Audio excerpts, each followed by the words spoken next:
Y como hemos estado viendo, estamos en medio de esta serie de Hebreos.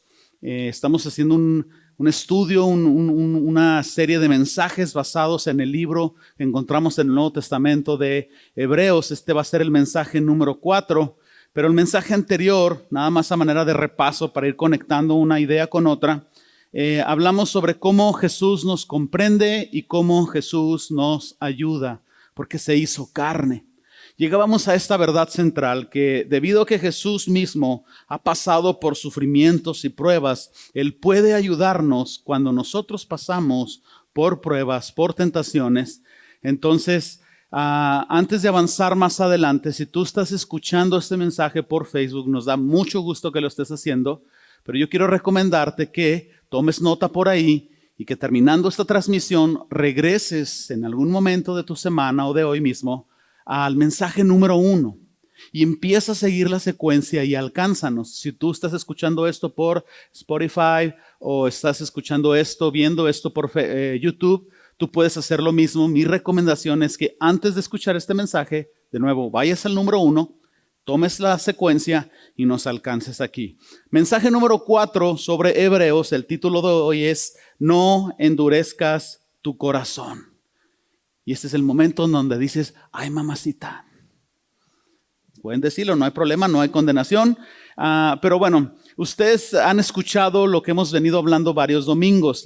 El libro de Hebreos fue escrito para cristianos que tenían un trasfondo judío. Por eso se denomina Hebreos. Entonces eran judíos que escucharon a Jesús. Algunos de ellos a lo mejor hasta estuvieron ahí en alguno de los mensajes de Jesús en el Sermón del Monte o escucharon la predicación de Pedro el día de Pentecostés, se convirtieron a Cristo y estos hombres y mujeres de trasfondo judío estaban experimentando en contexto hostilidad, rechazo, persecución, los estaban arrestando, los estaban apedreando, no les querían vender fruta en el mercado, no los dejaban vender su comida en comercios, porque habiendo sido hebreos y judíos, se habían convertido a Cristo. Hay una división. Hay judíos que no consideran que Jesús haya sido el Mesías. Y entonces hay otros que sí consideran que Jesús es el Mesías. Y tan pronto alguien ve las Escrituras, ve el fruto, dice Jesús es el Mesías, se convertían a Cristo, pero inmediatamente experimentaban rechazo y persecución. Entonces algunos de ellos estaban entrando en temor, estaban entrando en confusión, estaban dejando de congregarse, se estaban básicamente retrocediendo en su fe. Entonces aquí vemos al autor de Hebreos escribiendo desde las primeras páginas quién es Jesús, recordándole a estos hombres y mujeres lo que tú y yo también necesitamos escuchar hoy. ¿Quién es Jesús? Y empieza a hablar de una manera tan increíble de la superioridad de Jesús. Jesús es el Hijo de Dios. Jesús, decía ahorita Cristi, me encantó lo que dijo, es superior a los ángeles. Si tuvieras un ángel, bueno, estás viendo uno, pero otro de los más tremendos, ¿no? Es que luego me ven así y me chivean. Si tuvieras un ángel, la gloria y todo, quedarías impactado. Tú vas a ver en la Biblia que personas cuando veían un ángel querían hincarse ante el ángel y los ángeles no permitían tocar la gloria de Dios y le decían, no lo hagas, pero ver un ángel es increíble. Jesús es mucho mayor a los ángeles. Tú ves a Jesús en el resplandor de su gloria y de verdad, no sé si es correcto el concepto, quedarías plasmado, traumado, impactado por el resto de la eternidad. Pero lo hemos visto en la persona de Jesús. Y entonces Él es mayor a los ángeles, dice el autor. Y empieza a presentarnos a un Jesús que es Dios mismo. Empieza a presentarnos a un Jesús que ha tomado forma humana y que entonces nos comprende y nos ayuda en nuestras debilidades. Y en un contexto y en un resumen general de estos primeros capítulos, el autor está diciendo la salvación que Jesús te ha dado es tan grande que no debes de alejarte de ella, no debes de retroceder. Sin embargo, algunos de ellos estaban retrocediendo por olvidar estas verdades centradas en la persona de Jesús. Entonces los creyentes no solo necesitaban ánimo, necesitaban también darse ánimo los unos a los otros y mantener viva esa devoción, esa pasión inicial que han tenido por Jesucristo. Si algo de esto te hace sentir identificado, el mensaje de hoy seguramente es para ti. Por favor, acompáñenme en sus Biblias, precisamente al libro de Hebreos. Vamos a abrir capítulo 3, vamos a leer versículos del 7 al 15.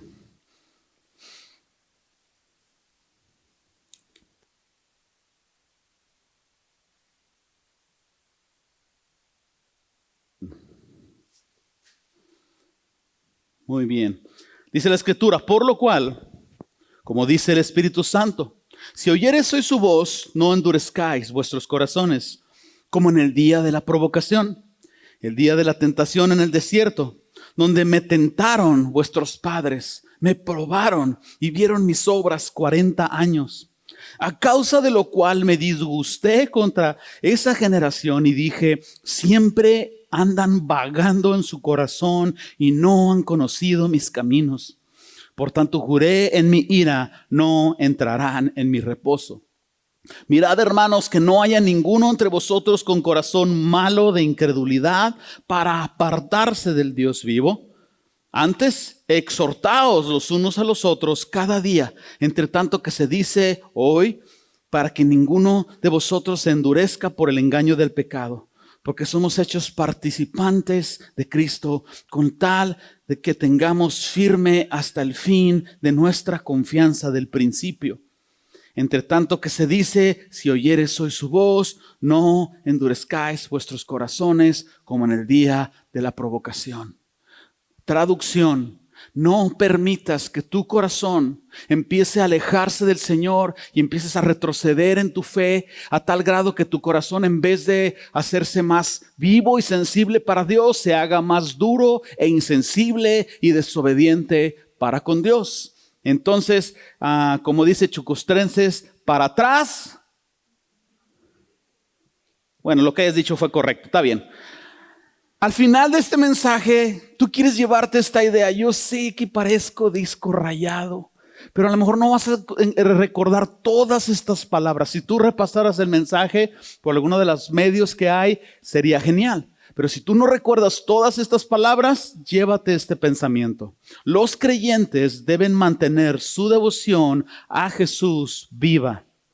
Y deben darse ánimo los unos a los otros para mantenerse firmes y no retroceder en su fe. Vámonos con el primer punto. Tenemos que aprender del ejemplo de Israel. Un beneficio que tenían los que estaban recibiendo esta carta o este libro de Hebreos es que podían tener la referencia histórica de cómo Israel se comportó ante cómo Dios los estaba guiando, y esa referencia era una historia que les podía ayudar a ellos a aprender. Israel tuvo aciertos, Israel tuvo desaciertos. No todo en Israel fue rebeldía y maldad. Sí hubo muchos buenos aciertos, hombres de fe que creyeron, que nos han inspirado, pero también hubo desaciertos. Entonces, aprender de lo bueno y de lo malo en ellos es un gran recurso que tenían los hebreos y que también nosotros tenemos en este tiempo. Entonces, nosotros tenemos que tomar nota de esos errores y aprender de ellos para no volverlos a cometer. El autor aquí está ahora presentando estas imágenes, ¿verdad? De lo que sucedió en Israel. Le está hablando a judíos, pero nosotros podemos extraer gran aprendizaje de esto. Porque Israel mostró un corazón necio durante toda la trayectoria en la que el Señor los quería llevar desde el punto en que fueron liberados de Egipto a la tierra prometida. No fue algo de que renegaron una vez, Dios se enojó sin ninguna misericordia y les dio el machetazo. Habrás perdido toda la historia si piensas así. Lo leímos hace un momento, dijo el Señor que durante 40 años estuvo tratando con ellos. Estaban en un aprieto, los sacaba del aprieto y los volvía a colocar. Y ellos volvían a la necedad y volvían a la necedad. Israel parecía más un niño necio y berrinchudo, arrastrado por su papá ahí en el centro comercial, que un hijo que estaba siguiendo la guía de su padre. ¿Te ha tocado ver ahí un chiquillo ahí medio necio? Híjole, parece que les están arrancando las uñas ahí, ¿verdad? Casi dicen, ni hablan los niños, pero casi dicen soy conejo. Porque hacen, y así estaba Israel, o sea, quejándose y berrinchudo y haciendo más difícil la situación desde el momento en que fueron liberados de Egipto. Empezaron a quejarse, se quejaron en el Mar Rojo, que porque la carne de Egipto la extrañaban, se quejaron porque no tenían agua, se quejaron porque no tenían comida, se quejaron porque eso, se quejaron hasta porque no tenían wifi. Es que mis conocimientos bíblicos ya van superando bastante, luego les explico cómo. Y eso provocaba ir al Señor. Mira en la pantalla aparece Números 11:1, nada más como un ejemplo. El Señor dice, aconteció que el pueblo se quejó a oídos del Señor y lo oyó el Señor y ardió su ira. Se encendió en ellos fuego del Señor y consumió uno de los extremos del campamento. El Señor empezó a quemar una área de casas de acampar porque estaban aquí bien duro que dale, no solo con los chismes, sino con las quejas. Que si esto, que si el otro, que si allá. Y el Señor encendió fuego para mostrarles que no estaba agradado de sus quejas y también para distraerlos porque se estaban retroalimentando en su amargura los unos a los otros. Sin embargo, el pueblo de Dios, en lugar de creer, ¿verdad? En lugar de crecer en su fe, al ver cómo Dios estaba obrando, el pueblo estaba ahí quejándose. En lugar de ver cómo Dios se ocupaba de ellos y que eso les ayudara a avanzar y seguir caminando hacia la tierra prometida, ellos se dedicaban a las quejas. Mira, si tan solo Israel se hubiera ubicado un poco donde estaba. Eran esclavos. Vieron todas las plagas. Muchas de esas plagas no les llegaron a ellos. Vieron cómo Dios quebrantó a Egipto, abrió el mar, los liberó, les dio promesas. Vieron el poder de Dios y todavía después de esto no se mostraban agradecidos por su salvación. Se mostraban quejumbrosos. Lleva tu imagen a un prisionero de guerra durante los años 60, 70, ahí en la guerra de Vietnam, encerrado en bambús, todo bien vestido con ropa andrajosa, las barbas ahí mal rasuradas, y de pronto llega Rambo. Of course, my friend. ¿Quién más iba a ser? Y lo rescata de la cárcel de bambú. Se esconden entre ahí la maleza de la selva y Rambo le dice: hay un helicóptero que nos va a rescatar a 10 kilómetros de aquí. Toma un poco de comida, toma un poco de agua y sígueme. ¿Cómo piensas que ese prisionero reaccionaría ante el rescate de Rambo, no? Digo, no sé si le pediría su autógrafo, pero diría, sí, claro, gracias. Claro, mira, no es necesario que nos detengamos a comer, comiendo y avanzando, vámonos. No hacia Israel. Israel había sido rescatado. ¿Y qué sucedió los siguientes años? Quejas y quejas y quejas. Israel estaba desubicado. No estaba entendiendo que todas las incomodidades que tenía, todas las necesidades y carencias que tenía, eran típicas de una travesía de viaje. Eran típicas de el momento donde tú dices: estoy bien estresado por el trabajo, quiero tomar unos días de vacaciones, vamos a manejar hasta, ¿qué quieres? Puerto Escondido. Y la incomodidad del viaje nunca se va a comparar al sillón y la cama de tu casa, ni a la comida de tu casa. Pero tú vas en una travesía, tú vas soportando esas incomodidades porque el lugar a donde vas vale la pena la dificultad. Entonces, si tú vas quejándote del viaje, pensando que el viaje es el fin, no el medio, es porque esencialmente tú estás desubicado, o Israel estaba desubicado, estaba bajando la mirada a lo terrenal. Israel, claro que iba a tener dificultades porque iban atravesando un desierto. O sea, pero ¿a dónde iban? No tenían suficiente agua, no tenían toda la comida que querían. Pero ¿a dónde iban? A un lugar donde Dios les había prometido que fluía la leche y la miel. Desubicados. Yo me pregunto qué tan similar es nuestra travesía como cristianos a través de este mundo a lo que fue la travesía de Israel. Si nosotros entendemos que este mundo no es el fin, sino el medio, si nosotros nos ubicamos en entender que este mundo no es nuestro hogar y que toda necesidad que tú pases, toda dificultad que tú pases en este mundo, problemas de salud, a lo mejor no tienes toda la prosperidad que tú quisieras tener, a lo mejor no tienes toda la salud que tú quisieras tener o la dinámica de vida que tú quisieras tener, pero si tan solo tú y yo nos ubicamos, y por eso es muy bueno regresar a la palabra de Dios, para ubicarnos y recordar que este cuerpo no será nuestro cuerpo, que este lugar no será nuestra casa, que esta situación que tú estás viviendo no es para siempre, que el Señor tiene preparado una tierra prometida para nosotros. Para los creyentes no es más que una tierra prometida, para nosotros es el cielo, con un incentivo, con algo de premio mucho mayor que solo leche y miel y comida y beneficios naturales y terrenales, sino la motivación de saber que hacia donde nosotros vamos es el cielo y que el Señor va a regresar por nosotros y que nosotros vamos a entender con tanta claridad que la presencia del Señor es una gran recompensa. Entonces, Israel falló en ubicarse dónde estaba y a dónde iba. El error les costó caro porque quejarse era porque esencialmente ellos habían bajado la mirada. Habían puesto sus expectativas en todo lo terrenal, y nada de lo terrenal va a edificar una fe en lo espiritual. Nunca, jamás va a suceder.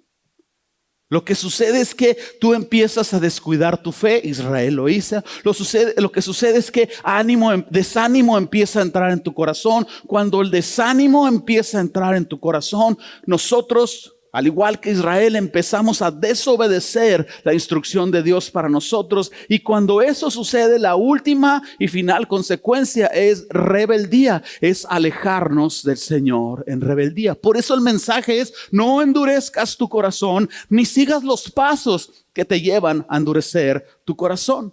Lo leímos hace un momento en Hebreos 3 del 10 al 11. Creo que va a aparecer aquí en pantalla, lo puedes seguir en tu Biblia.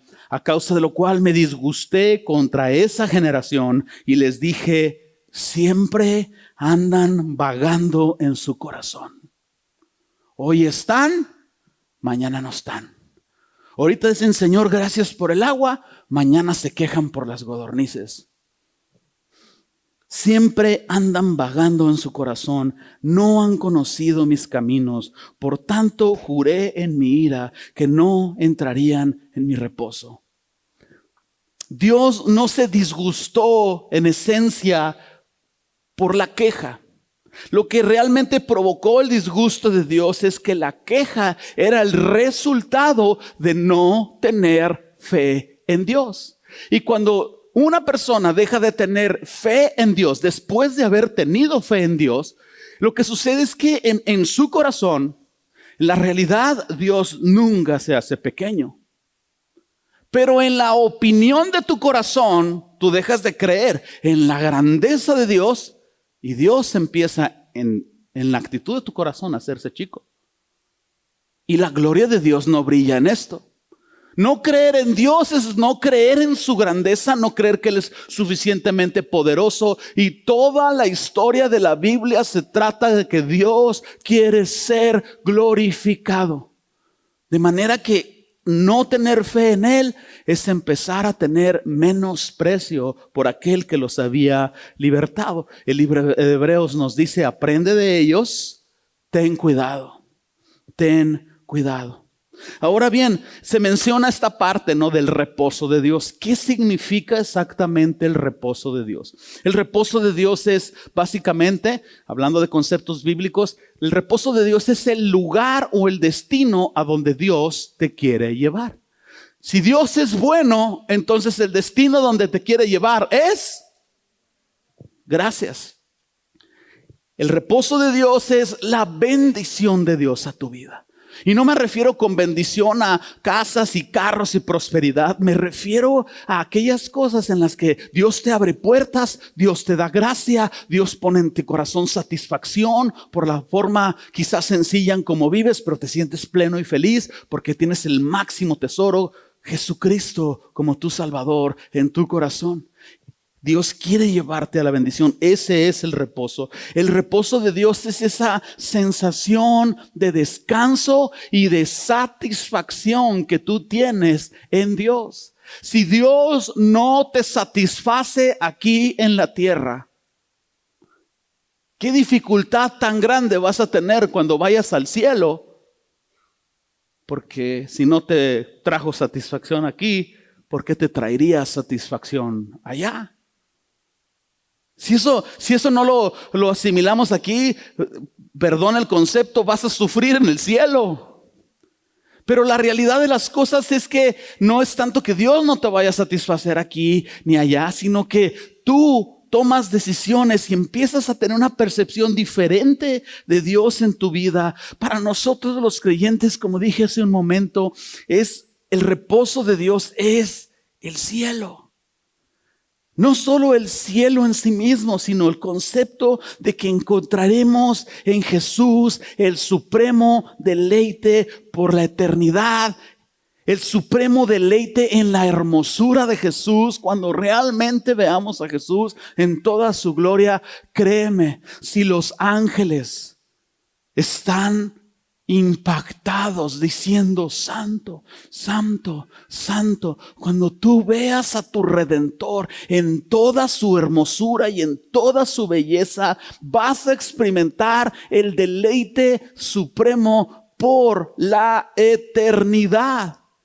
De manera que todo sacrificio y dificultad que vivas en camino a ese reposo, vale la pena sufrirlo. Y aún con esto, si tú eres honesto contigo y tú eres honesto conmigo, esta travesía que nosotros tenemos, al igual que la travesía de Israel, la tierra prometida, no es en esencia todo dolor y toda dificultad. Ciertamente el Señor todavía no nos ha puesto en su reposo, pero sí trae de tiempo en tiempo tiempos de refrigerio para nuestras vidas. Porque así de increíble, bueno y misericordioso es. Disfrutamos cosas de la vida. Nos encanta ciertas comidas. Tenemos un techo que nos resguarda. Quizás si se gotea tu casa, pero te cubre del 98% de la lluvia. Tienes una casa que te guarda del frío. Cuando bajamos a -9 aquí en Ciudad Juárez, y yo sé que la familia Ortiz va a empezar a burlarse de nuestro frío, pero bueno, pues cada quien su rollo, ¿no? Estábamos sufriendo con un -9 aquí en Ciudad Juárez. Entonces, Dios es bueno. En esta travesía hay dificultades, pero también hay tiempos de refrigerio. Dios te ha rodeado de una familia que te ama, te ha dado hijos hermosos en los cuales encuentras deleite, te permite ciertas cosas para disfrutar. No todo es una prisión y tortura y maldad, pero cómo gritamos y hacemos escándalo por esos breves momentos de tribulación que vienen a nuestras vidas. Se aprieta poquito la cosa y luego queremos caminar para atrás como cangrejos. Dios pudo haber llevado a Israel directo de la liberación de Egipto. Si tú ves un mapa, ¿verdad? Del Medio Oriente, Dios pudo haber llevado de Egipto directo a la tierra prometida, que sería lo que es ahorita Jerusalén, Israel. ¿En cuánto tiempo? En muy poco tiempo. No es una travesía que te tomaría 40 años caminarla. Pero Dios los tuvo 40 años. Y lo dice. Dice ¿por qué? Porque quería destruir aquella generación. ¿Por qué? Porque aquella generación durante todo ese tiempo no se mostró agradecida, no mostró una fe en el Señor. El Señor conoce los corazones de todos y dijo, estos no se van a enderezar con nada. Entonces, al destruir esa generación, no es que Dios quisiera destruir personas y la trajera contra personas. Lo que Dios quería era destruir la incredulidad del pueblo de Israel. entonces el Señor hará ciertamente lo mismo contigo y conmigo. Cuando mostremos síntomas de queja y bajemos nuestra mirada a lo terrenal y pongamos nuestra expectativa en lo terrenal, el Señor seguramente va a querer quebrantar tu incredulidad. Exactamente el mismo concepto que un adicto necesita ser puesto en un lugar donde por cierto periodo se quebrante su voluntad a fin de ser libre de la adicción. Los adictos a las quejas tenían que haber sido puestos en un desierto para ser quebrantada su voluntad y renovada su fe. Hay corazones que tras este proceso de disciplina van a enderezarse. Hay corazones que no. Asegúrate de ser uno de esos corazones que se endereza con la disciplina. Asegúrate cuando estés pasando, si a lo mejor en este momento en tu vida, dificultad, asegúrate de que tu incredulidad sea destruida. Esto nos muestra una gran lección, porque el Señor va a destruir eso en ti y a lo mejor va a permitir cierta dificultad para que tú dejes de poner tu mirada aquí y no te quede otra opción de levantar tu mirada hacia Él y que puedas restaurar tu fe en Él. Entonces, siguiente vez que tú te sientas estancado en un desierto, frustrado, que sientas que no estás avanzando o estás pasando por tribulación, en lugar de estar preguntando, Señor, pues ¿por qué no estoy aquí atorado en esto? Todos avanzan y yo no avanzo. Hasta el Cruz Azul ya ganó y yo no hago nada. Porque otros están sanos y yo estoy enfermo. Porque otros tienen casas más bonitas que la mía. Y ahí te la llevas. Cambia tu pregunta. Cambia tu actitud. Empieza a preguntarle, Señor, ¿qué cosa tú quieres destruir de mí que no se parece a ti? ¿En qué rollo o problema de incredulidad me he estado metiendo que tú quieres rescatarme? Señor, mi corazón es engañoso porque a veces yo quiero ver lo que quiero ver y quiero oír lo que quiero oír. Pero tú escudriñas todo y tú puedes decirme, Señor, ¿estoy teniendo incredulidad en ti? ¿Me tienes en este periodo de disciplina porque estaba yo endureciendo mi corazón? Cambia tu pregunta, cambia tu actitud y asegúrate de que en ese proceso todo tu yo sea destruido y que Cristo ciertamente sea más formado en tu carácter de lo que era antes de este proceso. Entonces, nuestra situación, al igual que el pueblo de Israel, tenía que durar hasta que se destruyera esa incredulidad. Tomó 40 años, más que exactamente el 40, el número de la destrucción en la Biblia. Era simplemente el tener el proceso completado. Hasta que se destruyera toda esa incredulidad, ellos pasarían allá. Dios probablemente nos va a tener en dificultad o en disciplina hasta que. Entonces, mientras más pronto cooperemos, más pronto salimos de ahí. Dios no tiene que tratar contigo durante 10 años de estancamiento. Dios puede llevarte desde donde estabas directo al lugar donde Él quiere llevarte si tú cooperas con Él. Déjame avanzar más adelante. Escucha, inciso 20, escucha la advertencia. El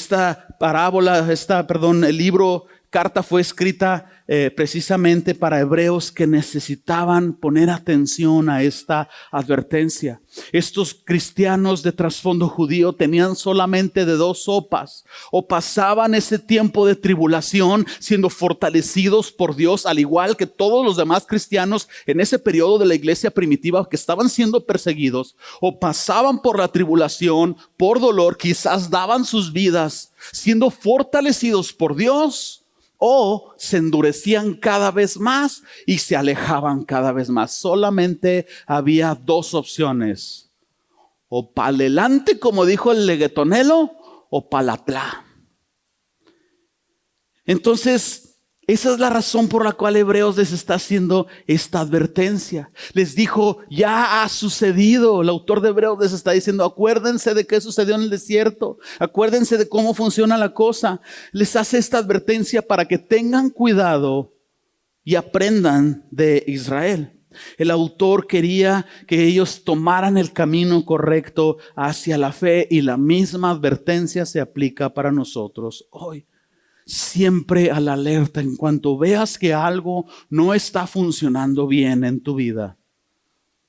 Estás pasando por tiempos de aflicción. Estás notando que tu fe va disminuyendo. Mira, empieza a buscar a Dios con mayor intensidad. Y ten cuidado también, porque es el momento en donde bajas la guardia. Como Rocky, a mí me chocan las películas de Rocky, ¿sí sabían? Porque tenía todo menos una forma de boxeo. Se la pasaba con la guardia aquí. Parecía más guapango, ¿verdad? Que le pegaban y le pegaban. ¿Por qué no levantas las manos, Rocky? O sea, ¿qué rollo contigo? Pero esa es otra predicación. Tú bajas la guardia y el enemigo conecta un derechazo. Inmediatamente te empieza a poner semillas de más incredulidad.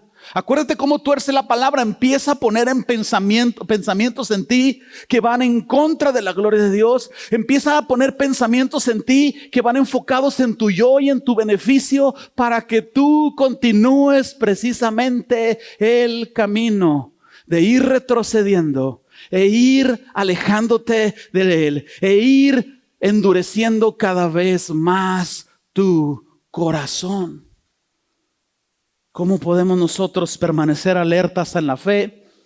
Permanece firme en la verdad. No hay ninguna nueva revelación. Sigue leyendo, sigue orando, sigue avanzando. Abraza la verdad de Dios. Pon tu convicción en la verdad de Dios. Cree en Dios, aunque tus ojos no lo vean y tus sentidos no lo sientan. Cree que Dios es bueno y que en algún momento verás su bondad, y aférrate a esto como una gran convicción. Y cuando tus emociones te digan, ay no, ¿por qué esto? Ay no, por lo otro, y te sientas enojado y desanimado y dudoso y confundido, no dejes que tus emociones determinen tu fe. Pon tu fe por encima de tus emociones. Es que, ay, sí, qué fácil decirlo, pastor. Es que yo ahorita no siento a Dios. Dios no es una emoción. Dios es una verdad. No se trata de percibir a Dios con nuestras emociones. Se trata de creer en una existencia de un Dios que no vemos, pero nos sostenemos como viendo al invisible. No se trata de lo que sientes, se trata de lo que Él es. Y en esos momentos tú te aferras a esa fe. Por eso la escritura dice en Colosenses 3, del 1 al 2, aparece, bueno, no aparece en pantalla, yo lo leo aquí porque se nos está yendo el tiempo rápido.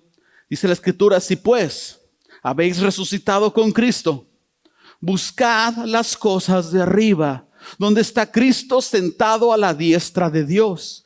Poned la mira en las cosas de arriba y no en las de la tierra. Tú has nacido de nuevo. Levanta tu mano. Levanta tu mano. Manténla ahí arriba. Ya los tengo donde quiero, chiquititos. Manténganla, no la bajen. La escritura te dice a ti que mantengas tu vista en las cosas de arriba. Puedes bajarla. No solo es mirar, es tener la expectativa de lo que va a venir. No tengas expectativas de este mundo,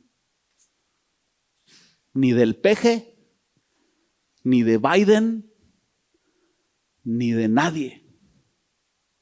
Ten tu expectativa en donde es seguro.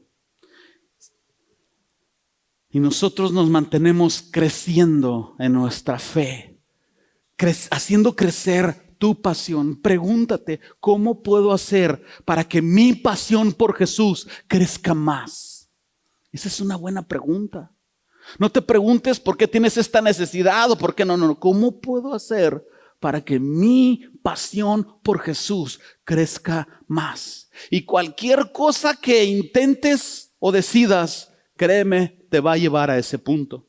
Y haciendo esto, las semillas que el enemigo siembre en ti no van a germinar, no van a prosperar, porque estás demasiado enamorado de Jesús para poder retroceder hacia atrás. Último inciso, nosotros podemos animarnos los unos a los otros.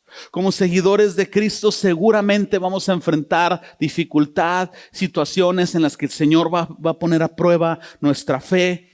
En pantalla aparece 2 Timoteo 3:12, y también todos los que quieren vivir piadosamente en Cristo Jesús padecerán persecución. No es algo de lo cual nos vamos a librar, pero sí es algo de lo cual nosotros podemos superar si nuestra fe es firme en Jesús. Entonces Dios utiliza instrumentos para animarnos. No solo utiliza su palabra, su presencia, la verdad que Él es. Él también utiliza a las personas a tu alrededor para animarte. Y es lo que el libro de Hebreos les está diciendo. Aprendan de Israel. En vez de estarse quejando ahí los unos a los otros, alimentando la incredulidad, anímense los unos a los otros alimentando la fe. Mira la forma en cómo Dios nos ayuda a través de otras personas para crecer. 2 Corintios 1 del 3 al 4 en pantalla, Nueva Traducción Viviente. Toda alabanza sea para Dios, el Padre de nuestro Señor Jesucristo. Dios es nuestro Padre misericordioso y la fuente de todo consuelo. Él nos consuela en todas nuestras dificultades para que nosotros podamos consolar a otros. Cuando otros pasen por dificultades, podemos ofrecerles el mismo consuelo que Dios nos ha dado a nosotros. Entonces el Señor está consolando a algunos y está utilizando a algunos que han sido consolados para animarlos y decirles, oye, yo también pasé por eso. Yo también me sentí como tú. Y sabes que Dios fue bueno en mi vida. Me mantuve firme. Me animó mucho esto. Me animó mucho el otro. Y si tú pasas por tribulación, tú vas a terminar increíblemente beneficiado. Al término del proceso, tu fe va a ser más viva que nunca. Y tu empatía, tu sensibilidad para con los que sufren va a ser mucho mejor. Antes que eso, nos volteamos para el otro lado cuando las personas tienen necesidad. Pero cuando pasas necesidad física o espiritual y te sientes menesteroso y Dios te ayuda y alguien cristiano te extiende la mano, dices, wow. Yo antes ni me importaban los enfermos. Ahora que he estado en enfermedad, qué difícil es para todos aquellos que están sufriendo lo que yo estoy sufriendo. ¿Ese corazón te suena parecido a Jesús o distinto a Jesús? Parecido a Jesús. Entonces tú consuelas con la consolación con la que el Señor te ha consolado. Déjame hacer un paréntesis y voy a llegar a un punto rápido. La mejor defensa que nosotros vamos a tener ante la tentación y la dificultad es una fe que se hace cada vez más sólida en Cristo. En otras palabras, mientras más enamorado estés de Jesús, menos efectos tendrá la tentación en tu vida. Entonces sucede que ahí es donde entra esto llamado iglesia. Porque nosotros estamos pasando por diferentes situaciones y nos podemos animar los unos a los otros para mantener nuestra fe viva. Qué importante entonces es no dejar de congregarnos. Qué importante es entonces involucrarte en serio en un grupo en casa, en un grupo de discipulado. Qué importante es hacer amistades en la iglesia. Qué importante es. Porque estas amistades, yo te aconsejo que busques amistades en base a personas que te van a ayudar a crecer en la fe. Si tú te juntas con puras personas que son exactamente igual que tú no vas a crecer. Pero si tú te juntas con leones, te empieza a crecer la melena. Le voy a mandar esa funky también. Alguien anótenla, por favor.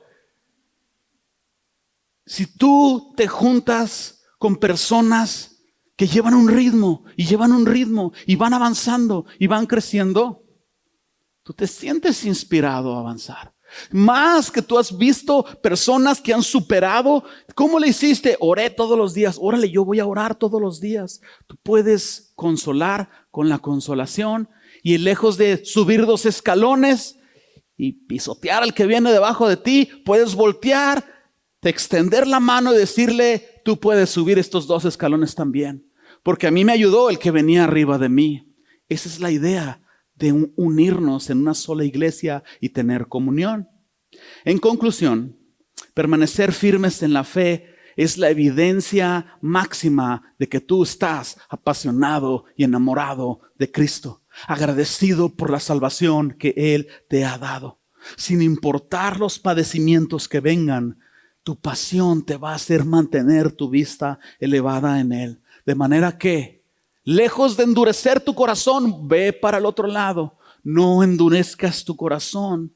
Aliméntalo con la palabra de Dios. Aliméntalo con los testimonios de personas que están a tu alrededor. ¿Con qué razón? El libro de Apocalipsis nos deja estas palabras. 2:10 dice la Escritura, no temas nada de lo que vas a padecer.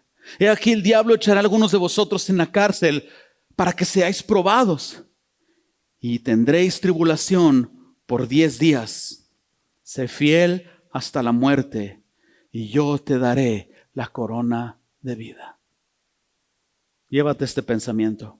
Los creyentes deben mantener su devoción a Jesús viva y deben de darse ánimo los unos a los otros para mantenerse firmes y no retroceder en su fe. Cierra tus ojos por un momento. Señor, yo vengo en oración pidiéndote por todos aquellos que están escuchando este mensaje. Ciertamente todos aquí vamos a estar en etapas diferentes y enfrentando situaciones diferentes. Pero aquellos, Señor, que estén en tentación, yo pido que tú les des fortaleza para soportar la tentación. Aquellos que estén en desánimo, yo pido, Señor Jesús, que puedas ayudarles a elevar su mirada a ti. Y que lejos de caminar hacia atrás, que puedan ser fortalecidos en ti. Aquellos que están pasando por procesos de desierto, por procesos de estancamiento, en los cuales tú, Señor, quieres renovar su fe. Yo pido que tú pongas en ellos tanto el querer como el hacer y que permitas que esa fe termine al final de este proceso, Señor, más pura y más refinada como el oro. Te pido, Señor Jesús, que en tu misericordia nos hables a cada uno de nosotros como a niños. Y no permitas que lo engañoso de nuestros corazones nos robe de aquella verdad que necesitamos escuchar de ti. No permitas, Señor, que nadie de esta congregación retroceda en la fe. Al contrario, nuestra oración es que todos aquí podamos cada día más, cada vez más, amarte con toda la mente, con todo el corazón, con todas nuestras fuerzas, con todo lo que hay en nosotros, para tu gloria. Lo pedimos en el nombre de Jesús, Señor. Amén.